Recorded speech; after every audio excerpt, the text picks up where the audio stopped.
আসসালামু আলাইকুম বন্ধুরা, কেমন আছো তোমরা? আশা করছি তোমরা সবাই ভালো আছো। আলহামদুলিল্লাহ, আমিও ভালো আছি।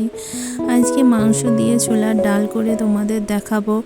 তার জন্য আমি প্রেসার কুকারে সর্ষের তেলে তেজপাতা, একটা বড় এলাচ, দুটো ছোট এলাচ আর শুকনো লঙ্কা দিয়ে ভালো করে নেড়ে নেব। যখন ভালো গন্ধ বেরোবে তখন পেঁয়াজ কুচো কুচো করে কাটা আমি দিয়ে দেবো। পেঁয়াজটা ভালো করে যখন গলে যাবে তারপরে আমি আদা রসুন বাটা দেব।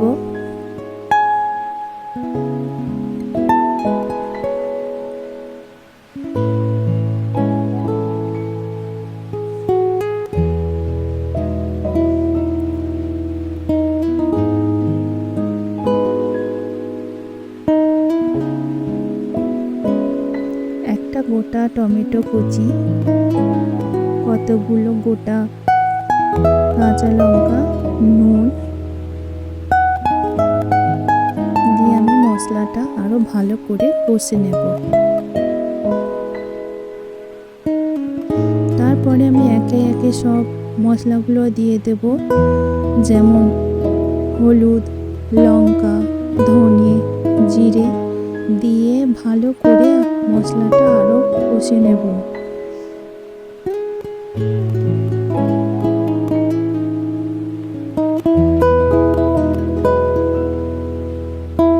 হাফ কাপের মতো ফ্যাটানো টক দই আমি ওতে দিয়ে দেব।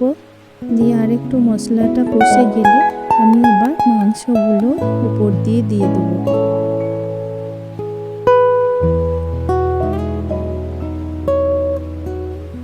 মুরগির মাংস দিয়েও খেতে খুব ভালো হয়। মুরগির মাংস দিয়েও তোমরা এটা বাড়িতে বানাতে পারবে।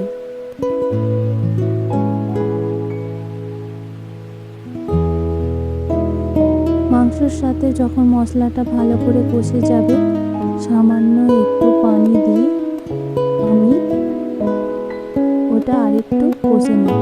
আমি ছোট ছোট ডুমো ডুমো করে কাটা আলু কেটে নিয়েছিলাম, একটা আলু দিয়েছি। আলুটা তোমরা দিতেও পারো, আবার নাও দিতে পারো।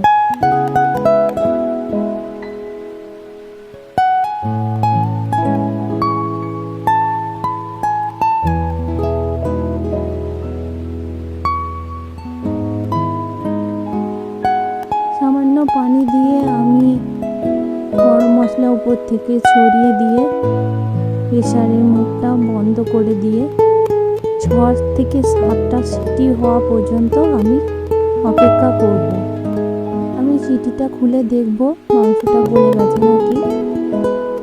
মাংসটা পুরোপুরি গলাতে হবে না, কেন আমরা এতে ছোলার ডালও দেবো। দিয়ে তখন আবার মাংসটা ভালো করে আরও গলিয়ে নেব।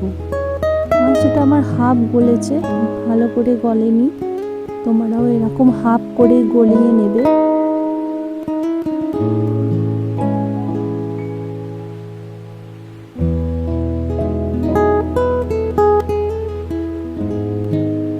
এরপরে আমি 1 বাটি ছোলার ডাল ভিজিয়ে রেখেছিলাম প্রায় 1 ঘন্টা, সেটা আমি দিয়ে দেব।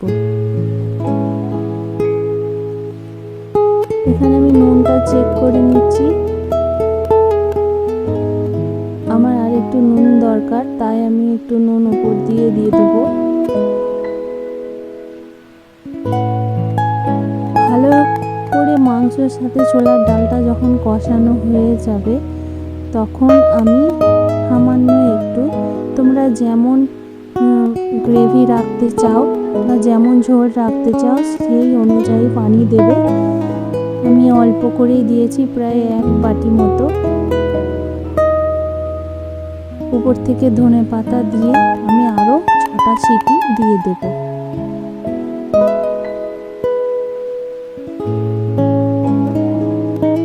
ব্যাস, আমার এই ছোলার ডাল দিয়ে মাংস রান্না রেডি। কেমন হয়েছে তোমরা অবশ্যই কমেন্টে জানাবে, শেয়ার করবে, সাবস্ক্রাইব করবে। আর ভিডিওটি কেমন লেগেছে অবশ্যই তোমরা জানাবে।